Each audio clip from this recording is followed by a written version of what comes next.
Everyone get out.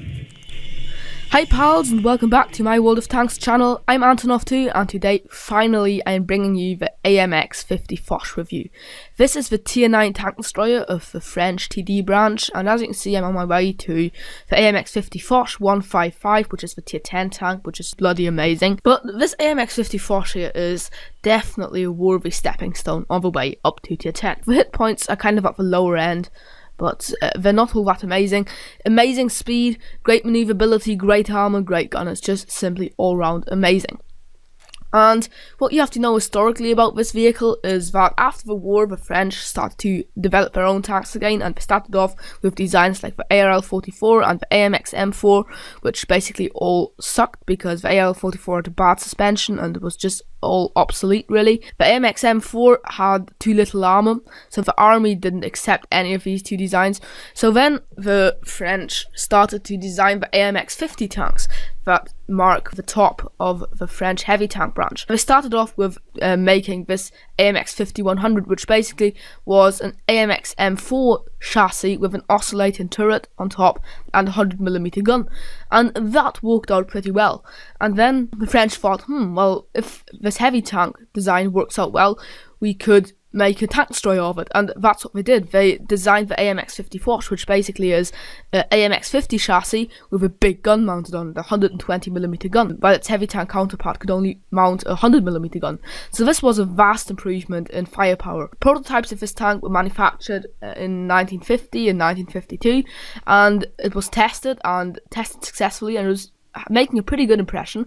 So the army was just about to take these tanks into service here, but then engineers managed to mount the same 120mm gun that the Foch uses onto an AMX 50 tank. So that became the AMX 5120.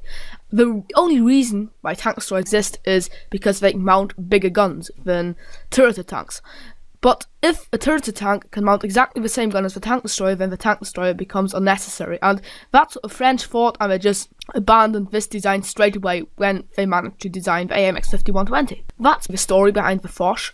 And Foch, General Foch, was a general for French army, just in case you're wondering about the name. So that's where the name comes from. However, in World of Tanks, this tank is everything but unnecessary. It's absolutely amazing. It's probably one of the best, if not the best, tier 9 tank destroyer. For me personally, it would be my favourite tier 9 tank destroyer. I wouldn't trade it in against any other tier 9 tank because it's just absolutely great. It's got 1,550 hit points, which is kind of at the lower end for a tier 9 tank destroyer. I believe it's actually got the fewest hit points of the tier 9 tank destroyers, just because it's French. That's what all French tanks have throughout the tech tree, the worst hit points. But it needs these few hit points to balance the rest of the tank. If you think of it, the ACMLE-48, which is the predecessor of this tank, only got 1,000 hit points at tier 8. So you go up 550 hit points when you move up a tier, which is a lot, because that means this tank can take 2 hits more. It's pretty heavy for a tank destroyer, being able to weigh 62 tons, but with my loadout it only weighs 50 tons. The engine power is amazing, 1,000 horsepower. That means that this gets an amazingly good power to weight ratio. I fear it doesn't show up here, but I can reliably tell you that it's very, very good. I'm not going to work it out now, but it's pretty damn good. And it's probably the best power to weight ratio of any of the tier 9 tank destroyers. According to that, it can reach an incredible speed of 50 kph, which is the fastest that any tank destroyer in the game will ever do, except for the Hellcat, which is just crazy. But except for the Hellcat, this is the fastest tank destroyer in the game, along with its predecessor and the Foch 155. It is very quick to accelerate due to its good power to weight ratio, so you will actually often reach 50 kph, even going on level ground. Its traverse speed is 28 degrees per second, which is pretty good for a tank destroyer. That means it's very difficult for medium tanks to outmaneuver this vehicle in a close combat situation. The armour is amazing. It's got 180mm of frontal armour right here, and that is angled extremely well. That means that anything, even tier 10 tanks, will bounce very, very often from this upper glaciers here. All tier 9 and tier 8 tanks really won't be able to penetrate this upper glaciers, but it's got a lot of weak spots. For example, the lower glaciers, but that is actually only a minor weak spot because it's very, very small and difficult to hit. but it's got these huge tumors on its on the top of the tank. For example, this machine gun port and this rangefinder here. It's also got this kind of viewport here, this thing here, whatever that's supposed to be. Shoot any of these and reliably penetrate. These two weak spots are very, very small, so if you're close up, you want to shoot the Foch here or here. If you shoot it into the rangefinder, you have to really be careful, because this part of it and this part of it are no hitbox zones. Your shot will penetrate, go right through, and won't do any damage. You will only damage this part if you penetrate in this center section where there's this kind of bulbous behind it. The machine gun up here is a lot more reliable as a weak spot. You can penetrate it nearly all the time, but it's angled pretty well, so penning this and even this can be kind of difficult, especially for low tier tanks. If you've seen my AMX AC MLE48 review, you'll know that the AC MLE48 had this AAA mounted at the rear of the tank. In real life, that might have been a good idea, but in World of Tanks, it's really bad because there aren't any airplanes and it's just a weak spot. This tank doesn't have a weak spot, and that's very useful if you're, for example, coming up at an enemy that is on higher ground than you. In the AC MLE48, they just shoot right at this AAA at the back of your tank. That isn't possible for them anymore in your Foch, and that's really nice. Another problem that there was with the AAA on the 48 was that shots would go through here, through this part of the rangefinder, which is the no hitbox zone. They go right through and travel further to the rear and hit the anti-aircraft gun. So that is a problem that doesn't exist anymore on the Foch. That makes it very, very strong armor tank. And if you are in close combat after you've shot, you should try to wiggle your hull around like this, because that will make it really, really difficult for your enemies to hit weak spots. And then basically this tank frontally invincible for lower tier vehicles or vehicles of the same tier. It's a 120mm gun, which is kind of a low caliber for a tier 9 tank destroyer. It's got an amazing rate of fire of 6.45 seconds, which basically means that you can fire a shot every 9 seconds if you haven't got, say, for example, stuff like Brothers in Arms or Gun Ram or something like that. I've got vents and the Gun Ram, and I'll soon have Brothers in Arms complete on this tank. That means at the moment I fire a shot every 7 seconds, and with Brothers in Arms complete, that will be even better. This tank has got the rate of fire of a Super Pershing at tier 9 in a tank destroyer. That's ridiculous. The DPM of this gun is amazing. 2.581k damage per minute. If you remember that the best damage per minute in the game is 3,000 by the two Russian tank destroyers, this is an amazing number, and it means that if you can keep them in your firing range and just hammer them with shots, they'll die within a minute, and that is amazing. The alpha damage of this gun, however, is kind of lowish. It's actually the lowest of any of the tier 9 tank destroyers, and it carries over actually the same gun as the AC MLE48. It's amazingly accurate with 0.33 accuracy. That's very, very good. That's sniping accuracy. The aiming time is very good too for a 120mm gun. 2.3 seconds is amazing. That is a very, very good improvement over the same gun on the 48, the tier 8 tank from the line, because the 48 mounts exactly the same gun, but it's got a 2.9 second aiming time, and that kind of kills the gun on the tier 8 tank. It's still an amazing gun, but it gets even better on the Foch. And if you upgrade the Foch, first of all, you won't realise that much of a difference between the two tanks, because it's got exactly the same gun. It looks exactly the same, except for this AAA at the rear. It plays exactly the same speed, a bit better armor. You go up 30mm of armor, 550 hit points, and a better aiming time. And that just makes this tank amazing, because it meets exactly the same enemies as the tier 8 tank does, because the tier 8 tank gets abominably bad matchmaking. Your gun traverse is 26 degrees per second. That's not really all that an important stat.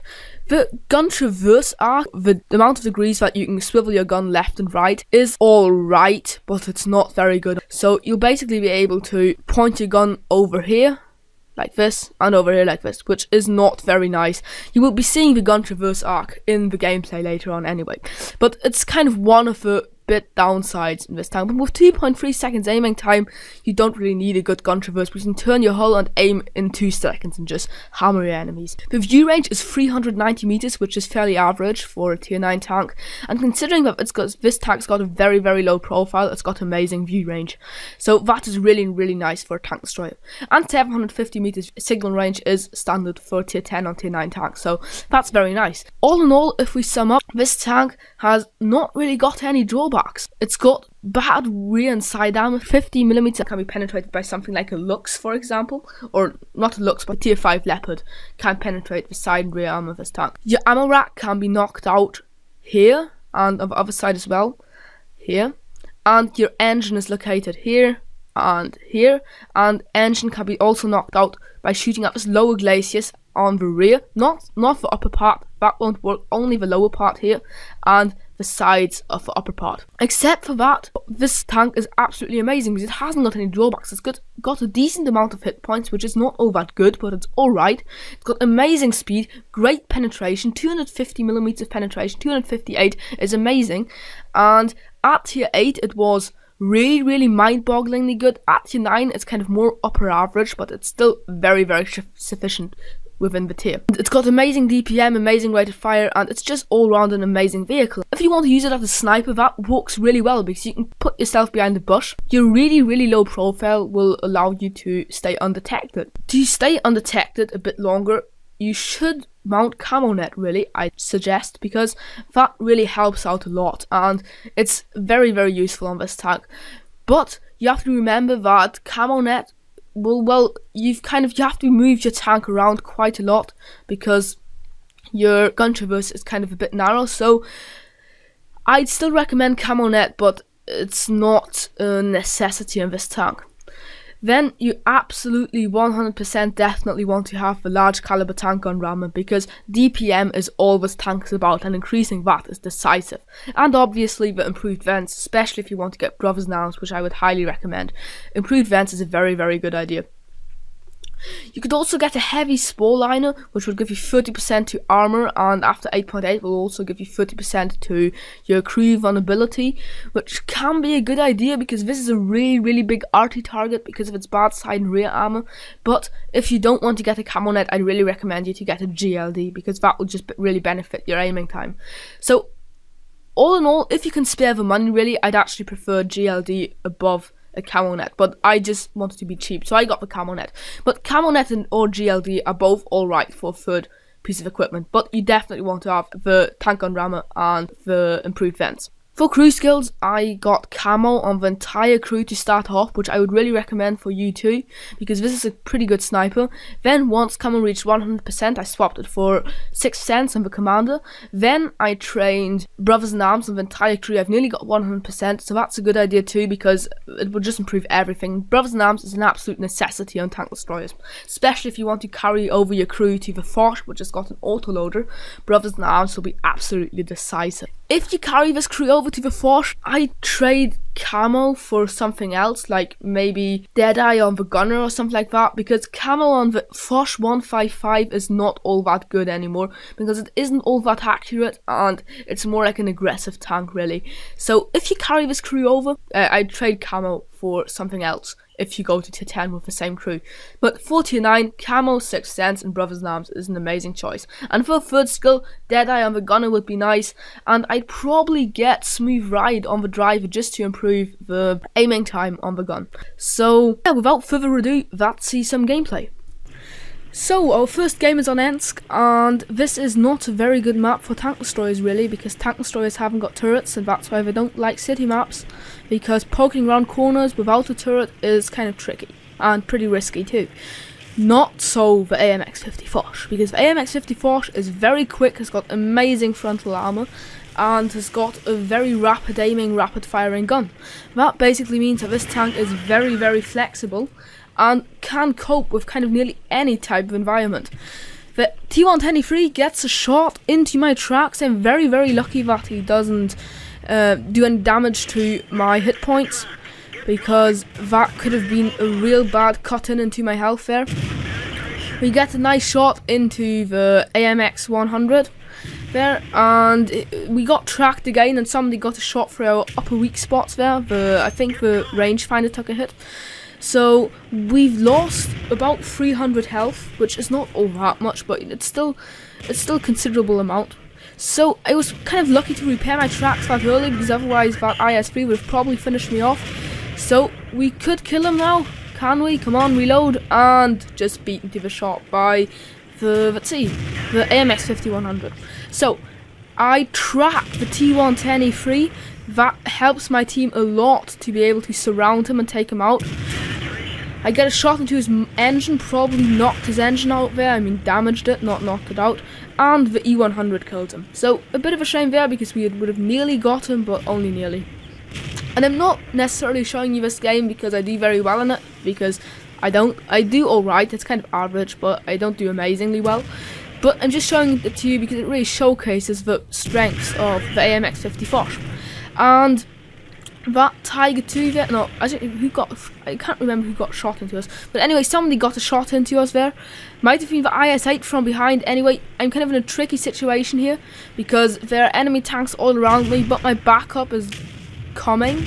And the T69 gets a shot into my side, very weakly armoured there, only 50mm. So I would like to attack that AMX 5100 there, but I can't really because he's got backup from his Tiger pal.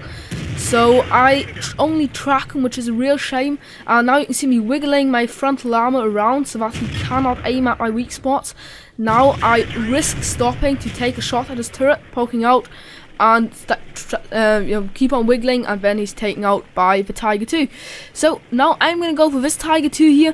I aim for his lower glaciers, not because I couldn't penetrate his upper glaciers, because I could easily penetrate everything on this tank here except for the gun mantle. I aim for his lower glaciers because there's a chance that I might set him on fire there, but I don't, and I just take him out conventionally. So next, I'm going to go for this IS-8 here because he's a pretty big threat to the team. And we've got this game in the bag now. The score's 11-5, so that's really nice. And we cannot really lose this game now. We've just pushed through the enemy rows really, really quickly. And what you can see here is I drove my tank on top of this rubble here. And that kind of angled my tank upwards, so that I had to depress my gun to be able to shoot up at IS-8, and I still could because this AMX 50 Foch gets surprisingly good gun depression for a French tank destroyer. So gun depression is pretty good, and that really helps out in situations like that one right there, or on maps like, for example, Lakeville. If you're heading for the railway tracks in Lakeville, that will really help you out there. So, only an STI and a T-34 left. The STI seems to be doing pretty well, 2 kills. But, like, there are enemies coming from the north, from the south, from the centre, and there's not all that much those 2 guys can do, really. So, there are 3 guys capping the base, or actually more now. And I just want to get some damaging shots in before the game's over. So, I finish off the T-34, and that's our second kill. So, now it's only the STI left. Drive forwards, and there he is. And I shoot, only track him, wiggle my armour, and he misses me. So aim again, and the side armour of an STI can be pretty tough, but we penetrate him, do not all that much damage, just simply because the armour is pretty thick there, so we've got problems doing full damage.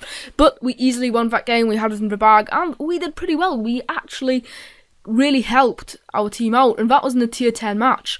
Now obviously there are only 2 tier 10 tanks in every team, so it was not all that a big tier 10 game, but still they were there, and we did some good work against that T123. So that sees some after game stats. We got 75,587 credits and 1,738 experience undoubled, which is quite a lot, really. We got a steel wall badge, which really shows how great the frontal arm of this tank really is, and a sniper medal. We only managed to pick up 2 kills, but we damaged a lot of enemies, critted a lot of enemies, enabled spotting damage even to that IS-3, and spotted 4 enemies, which is a pretty nice rate for a tank destroyer. And you could really see that we could actually do surprisingly well, considering that that was a city map and that it was a tier 10 game. We did exceptionally well, considering that we came best on the entire team, and dealt out 4,161 damage, which is by far the most damage on the entire team. That is, although our alpha damage is kind of lowish, but the DPM really makes up for that. We only got 2 kills, as I already pointed out, but still, that is, it isn't all about the kills. Damage is actually more important, although you could also argue that taking an enemy gun out of the game is more important than taking hit points. But you get the experience for the damage, not for the kills. We fired 14 shots, of which all 14 hit and penetrated, which is just really amazing, right? That's the best you can have, really. So that really shows the amazing accuracy and penetration potential of this gun. Although you have to remember that we were fighting in close ranges, and that most tanks we opposed were lower tier than us, or that T123 we had a side armor to us, which is not very good. We received 13 hits, of which only 6 penetrated and 7 ricocheted, so that is pretty nice, and it really shows the amazing armor potential of this tank. We received 4,460 potential damage. Considering that this tank has only got 1,550 hit points, that is a lot. We detected 4 enemies, damaged 7, destroyed 2, and enabled 884 spotting damage. We travelled 1.5 clicks. We couldn't keep very much of our 75,000 credits because the ammo and repair costs are pretty high on this tank. Especially the ammo resupply is very expensive because each shot costs you over 1,000 credits and you shoot every 7 seconds, so that is a real problem. So if we do that well on a city map, let's see how we do on an open map, the natural environment of tank destroyers. Next game is on fjords, and our team split up looks pretty well here. There are not all that many guys from my team heading out of the centre section of the map, except for me, but there are a lot of people going to the northeast corner and a lot of people going to the U. I always like to call this part down here in the map the U because it's shaped like a U. So I hope that makes sense to you. And I'm basically on my own here in the centre section, and I'm really thinking about reversing 15 meters behind this bush here, because if you're 15 meters away from the bush, if you fire, the bush still counts as camo, while because when you fire, all bushes and all foliage and so on in a 50-meter radius become lose all their camo values, but if you're 50 meters away, they don't. So the problem with that is that if you distance yourself 5 meters or more from the bush, you won't be able to see through it anymore. So I decide that spotting is more important, and my view range is pretty good. It's 390 meters. So in a tier 9 game, that's kind of standard. And considering that I'm a tank destroyer, that's very, very nice. So T-34 ahead, I'm probably going to be able to easily outgun him because he's got a far worse rate of fire and our damage is kind of similar. So my DPM all in all is a lot better than his. I take a blind shot there, can't see him anymore. That is because I am not 5 meters to the bushes. Now you can see when I draw closer to the bushes, I can see those guys there, and there are 2 T-34s and a Centurion Mark 7-1. So this is quite a tough opposition to face on your own. I'm getting some support from the northeast corner up there, but basically I'm just taking all the shots from these guys. But till now I haven't taken any damage, which again showcases the amazing armor on this tank. So I decide to go for the Centurion because he's the bigger threat, because he's got better penetration, he's faster, and you know, medium tanks are mortal enemies to tank destroyers. So he pokes his nose out again, and now what he's trying to do is he's trying to come round my rear so that he can attack me from the rear and the T-34 from the front, so that he can kind of jam me in. But I predict that retreat so that they're still both in front of me.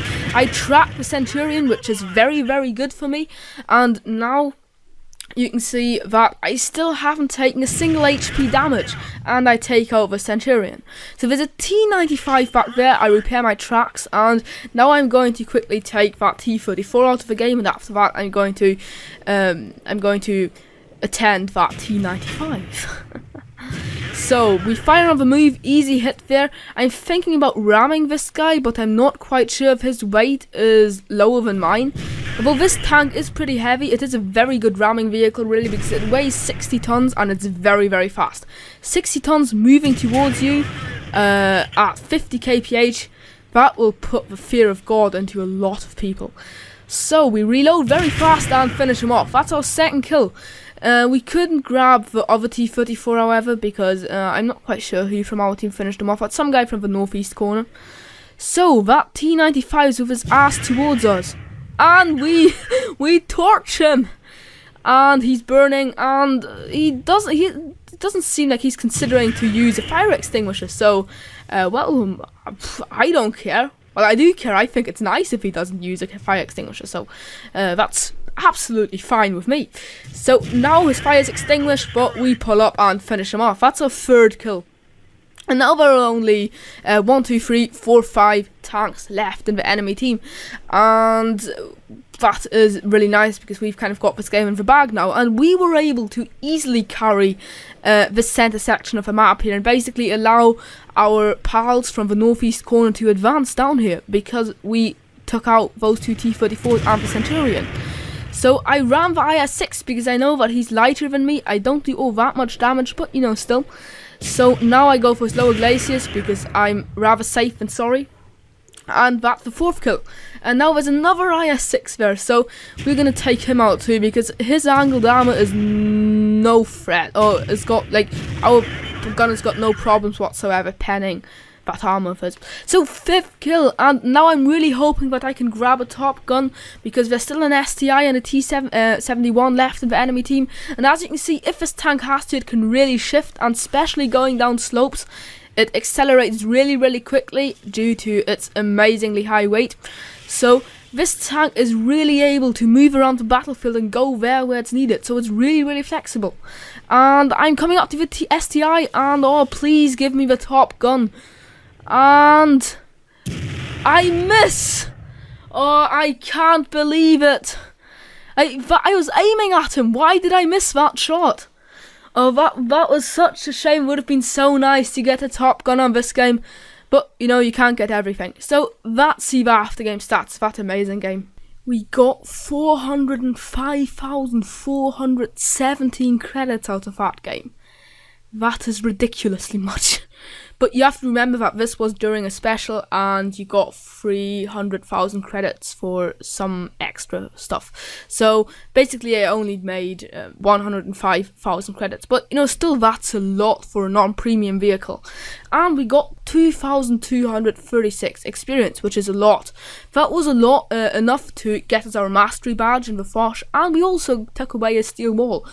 I very often get steel walls in my Foch because it is just such a greatly armoured tank. We picked up 5 kills, damaged 6 enemies, and critted 5 as well. We enabled spotting damage to the Centurion MK7 and spotted the 2 T-34s. I'm actually pretty surprised that we didn't spot the Centurion, but he was probably spotted by one of my guys in the one of my buddies in the south. So yeah, we came best on the entire team, dealing unbelievable 6,148 damage, getting 5 kills and getting 1,491, so that's basically 1,500 experience, unmodified. And we fired 20 shots, of which only 18 hit, but all 18 penetrated. As I already said, we dealt out 6,150 damage, received 14 hits, of which only 4 penetrated. That means that 10 ricocheted. That's an amazing ricochet hit ratio. And we received 5,550 potential damage.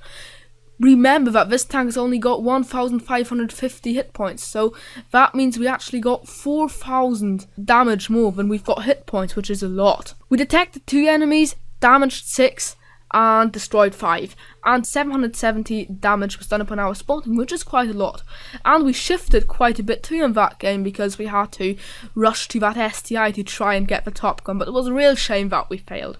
So we travelled 1.6 clicks. Again, as you can see, our auto resupply ammo costs were quite high again, but because we got that ridiculously high amount of credits, it didn't really matter all that much.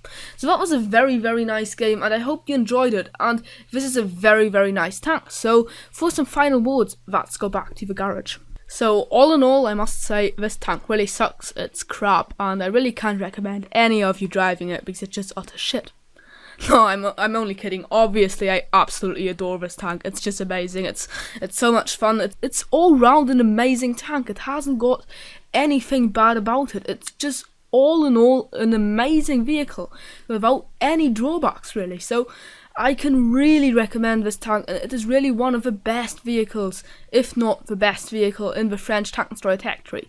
Well, I must say the Foch 155 is still a bit more fun just because of its sheer brutality with that 3-shot autoloader clip, but the Foch is very, very close to getting there, and it is just such an amazing vehicle. It's so much fun to drive. It's basically an AMX AC48, only better, and the AC48 was amazing already, so this tank is really, really good. And if you're heading down the French tank destroyer line, you've definitely got something to look forward to at tier 9. And you know, tier 8 already is nice, and I was thinking about keeping my ACMLE 48 because it was just so much fun, but I sold it in the end because I just needed the credits to get this baby here. But now I'm really thinking about keeping this one, and I'm really happy that I didn't keep the ACMLE because this tank's just so much better. And don't get me wrong, the 48 was an amazing tank too, but this one is a lot better, and its pace is still the same enemies. I'm probably gonna keep this vehicle if I can get enough credits to buy the Foch 155 without having to sell this one here, because it's just so much amazing fun. And I really hope you appreciated this review. I hope it gave you some useful information, and maybe it even motivated you to start off down the French tank destroyer line if you haven't already. I can really recommend you do that, because at the start it might be a bit of a tough grind, but once you get past tier 7, the tanks just start getting bloody amazing, and they're so great. I can really recommend them. So thanks for watching a lot. I hope you enjoyed, and I hope I'll see you in one of my next videos. Bye bye.